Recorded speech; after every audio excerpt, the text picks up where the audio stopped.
Hello दोस्तों, नमस्कार। प्रकाश sir Hindi पर आप सभी का स्वागत है। दोस्तों, चैनल से जुड़े, चैनल को सब्सक्राइब करें, बेल आइकन प्रेस कर आल पर क्लिक करें ताकि आने वाली वीडियो का नोटिफिकेशन आप तक पहुंच सके। दोस्तों, पिछली परीक्षा में पूछे गए हिंदी व्याकरण के प्रश्न व्याख्या सहित के वीडियो 13 हम पढ़ चुके हैं। 14वें वीडियो का अध्ययन करेंगे जिसमें वचन से संबंधित पिछली परीक्षा में पूछे गए प्रश्न हैं, उनको व्याख्या सहित पढ़ेंगे। तो हिंदी व्याकरण का ये पिछली परीक्षा में पूछे गए प्रश्नों की व्याख्या सहित का 14वां वीडियो है जिसमें वचन से संबंधित प्रश्न पढ़ेंगे। 304वां प्रश्न हम पढ़ेंगे। बहुवचन की दृष्टि से एक वाक्य शुद्ध है। कौन सा वाक्य इनमें से बहुवचन की दृष्टि से शुद्ध है? तो इनमें से सही है डी, चिड़िया उड़ गई। तो चिड़िया यहाँ पर बहुवचन है। बहुवचन की दृष्टि से एक वाक्य शुद्ध है, चिड़िया उड़ गई। जिन स्त्रीलिंग संज्ञाओं के अंत में या आता हो उनमें या के ऊपर चंद्र बिंदु लगाने से बहुवचन बनता है। बताया गया कि कुछ संज्ञाएं स्त्रीलिंग संज्ञाएं होती हैं, उनके अंत में या होता है तो वो एक वचन होती हैं, लेकिन उस या के ऊपर यदि चंद्र बिंदु लगा दिया जाता है तो वह बहुवचन बन जाती है। जिस प्रकार से एक वचन और बहुवचन शब्द यहां देख सकते हैं। डिबियां, यहां पर या है लेकिन चंद्र बिंदु नहीं है तो एक वचन है, और डिब्बियां यहां पर चंद्र बिंदु का प्रयोग किया गया है तो ये पर डिब्बियां बहुवचन। तो चंद्र बिंदु का प्रयोग नहीं है, एक वचन, और चंद्र बिंदु का प्रयोग किया गया है तो बहुवचन। चिड़िया एक वचन, चिड़ियां बहुवचन, गुड़िया एक वचन और गुड़ियां बहुवचन। 305वां प्रश्न है, किस वाक्य में एक वचन का प्रयोग हुआ है? तो बी, लड़के ने कहा, इसमें एक वचन का प्रयोग हुआ है। लड़के ने कहा वाक्य में एक वचन का प्रयोग हुआ है। संज्ञा, सर्वनाम, विशेषण और क्रिया के जिस रूप से संज्ञा का बोध हो उसे वचन कहते हैं। हिंदी में वचन दो प्रकार के होते हैं, एक वचन और बहुवचन। संज्ञा, सर्वनाम, विशेषण और क्रिया कि जिस रूप से, यानी शब्द के जिस रूप से संख्या का बोध होता है उसे वचन कहते हैं। और हिंदी में वचन दो हैं, एक वचन और बहुवचन। संस्कृत में 3 वचन होते हैं। 306वां प्रश्न है, लड़के ने रमेश को मारा। इस वाक्य में लड़के है एक वचन है या बहुवचन है? तो लड़के ने रमेश को मारा, तो लड़के यहां पर एक वचन है। लड़के ने रमेश को मारा एक वचन है। लड़के ने रमेश को मारा, इस वाक्य में लड़के एक वचन है। हिंदी में केवल 2 वचन होते हैं, एक वचन और बहुवचन, जबकि संस्कृत में 3 वचन होते हैं, एक वचन, द्विवचन और बहुवचन। हिंदी में 2 या 2 से अधिक संख्याओं के लिए बहुवचन का प्रयोग किया जाता है। तो हिंदी में 2 वचन होते हैं, एक वचन और बहुवचन। संस्कृत में 3 वचन होते हैं, एक वचन, द्विवचन, बहुवचन। हिंदी में 2 या 2 से अधिक संख्याओं का बोध कराने वाला बहुवचन कहलाता है। संज्ञा अथवा सर्वनाम के जिस रूप से एक या एक से अधिक संख्या का बोध हो उसे वचन कहते हैं।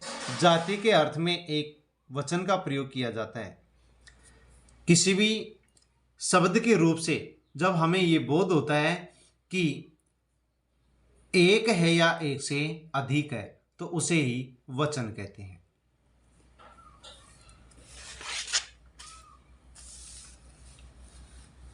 वचन से संबंधित अब अगला प्रश्न पढ़ेंगे। भेड़ चर रही है, इस वाक्य में सही बहुवचन रूप कौन सा होगा? तो भेड़ चर रही है, इसमें सही है भेड़ें चर रही हैं। बहुवचन सही रूप बनेगा भेड़ें चर रही हैं। भेड़ चर रही वाक्य का बहुवचन भेड़ें चर रही होगा, अन्य वाक्य गलत है। 308वां प्रश्न है, इनमें से कौन सा शब्द सदैव बहुवचन में प्रयुक्त होता है? हमेशा ही बहुवचन में प्रयुक्त होने वाला इनमें से शब्द है प्राण। प्राण शब्द सदैव बहुवचन में प्रयुक्त होता है। वचन में कुछ शब्द ऐसे हैं जो सदैव बहुवचन में प्रयुक्त होते हैं, जैसे लोग, दर्शन, आंसू, दाम, ओठ, अक्षत आदि। संज्ञा, सर्वनाम, विशेषण और क्रिया के जिस रूप से संख्या का बोध होता है उसे वचन कहते हैं। हिंदी में 2 वचन है, एक वचन, बहुवचन। हिंदी में कुछ ऐसे शब्द हैं जो हमेशा ही बहुवचन में प्रयुक्त होते हैं। वे कौन कौन से हैं? लोग, दर्शन, आंसू, दाम, ओठ, अक्षत ऐसे शब्द हैं जो हमेशा ही बहुवचन में प्रयुक्त होते हैं, एक वचन में कभी प्रयुक्त नहीं होते हैं। संज्ञा सर्वनाम विशेषण क्रिया के जिस रूप से संख्या का बोध होता है, यानी शब्द के जिस रूप से संख्या का बोध होता है उसे वचन कहते हैं। हिंदी में दो वचन है, एक वचन और बहुवचन। कविता का बहुवचन क्या बनेगा? तो कविता का बहुवचन बनेगा कविताएं, ए के ऊपर चंद्र बिंदु। कविता का बहुवचन कविताएं होता है। अन्य शब्द हैं जैसे लड़का का बहुवचन लड़का का लड़के, पुस्तक का पुस्तकें, एक वचन का बहुवचन बनेगा। अगला प्रश्न है लड़की पढ़ती है वाक्य बहुवचन में किस प्रकार से लिखा जाएगा? तो लड़की पढ़ती है बहुवचन में लिखा जाएगा लड़कियां पढ़ती हैं। लड़की पढ़ती है एक वचन है, लड़कियां पढ़ती है बहुवचन है। लड़की पढ़ती है इस वाक्य का बहुवचन रूप इस प्रकार होगा लड़कियां पढ़ती हैं। 311वां प्रश्न है साधु आ रहे हैं वाक्य में साधु का वचन निर्धारित कीजिए। साधु आ रहे हैं तो साधु एक वचन है या बहुवचन है? तो इस वाक्य में साधु बहुवचन है। साधु आ रहे हैं क्रिया के आधार पर, आ रहे हैं तो यहां पर क्रिया बहुवचन है तो साधु भी बहुवचन है। 312वां प्रश्न है हिंदी भाषा में वचन कितने प्रकार के हैं? तो दो प्रकार के हैं। हिंदी में केवल दो वचन होते हैं, एक वचन और बहुवचन, जबकि संस्कृत में तीन वचन होते हैं। हिंदी में दो या दो से अधिक संख्याओं के लिए बहुवचन का प्रयोग किया जाता है। संज्ञा सर्वनाम आदि की संख्या बतलाने वाले रूप वचन कहलाते हैं। जाति के अर्थ में एक वचन का प्रयोग किया जाता है। तो हिंदी भाषा में दो वचन है, एक वचन बहुवचन। संस्कृत में तीन वचन है, एक वचन द्विवचन बहुवचन। हिंदी में दो या दो से अधिक संख्याओं का बोध कराने वाले को बहुवचन कहते हैं और एक संख्या का बोध कराने वाले को एक वचन कहते हैं। 313वां प्रश्न है चिड़िया शब्द का प्रयोग बहुवचन में क्या होता है? कुछ स्त्रीलिंग शब्द ऐसे होते हैं जिनके अंत में या होता है, वे एक वचन होते हैं और या के ऊपर यदि चंद्र बिंदु का प्रयोग किया जाता है तो बहुवचन बदल जाते हैं। तो यहाँ पर बहुवचन चिड़िया का बहुवचन होगा चिड़िया। तो यहाँ पर स्त्रीलिंग शब्द है चिड़िया, अंत में या है, इसके ऊपर चंद्र बिंदु लगा हुआ है तो यहाँ पर चिड़िया बहुवचन है और ऊपर यहाँ पर ये चिड़िया एक वचन है। चिड़िया शब्द का बहुवचन चिड़िया होता है। यहाँ या इकारांत स्त्रीलिंग शब्दों से जुड़कर उसे बहुवचन बना देता है।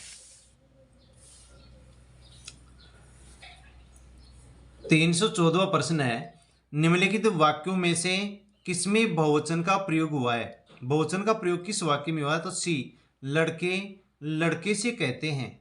लड़के लड़के से कहते हैं, ये बहुवचन का वाक्य है। इस वाक्य में बहुवचन का प्रयोग हुआ है। अगला 315वां प्रश्न है निम्नलिखित शब्दों में से एक वचन कौन सा है? तो हमने अभी पढ़ा था कि प्राण बहुवचन में प्रयुक्त होता है हमेशा ही, दर्शन हमेशा ही बहुवचन में प्रयुक्त होता है और ओठ हमेशा ही बहुवचन में प्रयुक्त होता है। तो यहाँ पर जो तेल शब्द है यह एक वचन है। तेल शब्द एक वचन है। प्राय द्रव्यवाचक संज्ञाओं का प्रयोग एक वचन में होता है, जबकि कुछ शब्द सदैव बहुवचन में प्रयुक्त होते हैं, जैसे प्राण, लोभ, दर्शन, आंसू, ओठ, दाम, अक्षत। तो तेल एक वचन है क्योंकि हिंदी भाषा में जो द्रव्यवाचक संज्ञाएं हैं वो अधिकतर एक वचन में प्रयुक्त होती हैं। हमेशा बहुवचन में प्रयुक्त होने वाले शब्द हैं प्राण, लोग, दर्शन, आंसू, ओठ, दाम, अक्षत। तो ये वचन से संबंधित पिछली परीक्षा में पूछे गए प्रश्न थे जिनको व्याख्या सहित हमने पढ़ा है। दोस्तों किसी भी परीक्षा में हिंदी व्याकरण से संबंधित सिलेबस जोड़ा जाता है, उन सभी परीक्षाओं के लिए वीडियोस अति महत्वपूर्ण है। हिंदी व्याकरण के वीडियो, साथ में पिछली परीक्षा में पूछे गए प्रश्नों की व्याख्या सहित की वीडियो प्रकाश सर हिंदी चैनल पर प्लेलिस्ट के रूप में उपलब्ध हैं, जिनको आप देखें और अपना अच्छा रिवीजन करें, अपनी अच्छी तैयारी करें। धन्यवाद।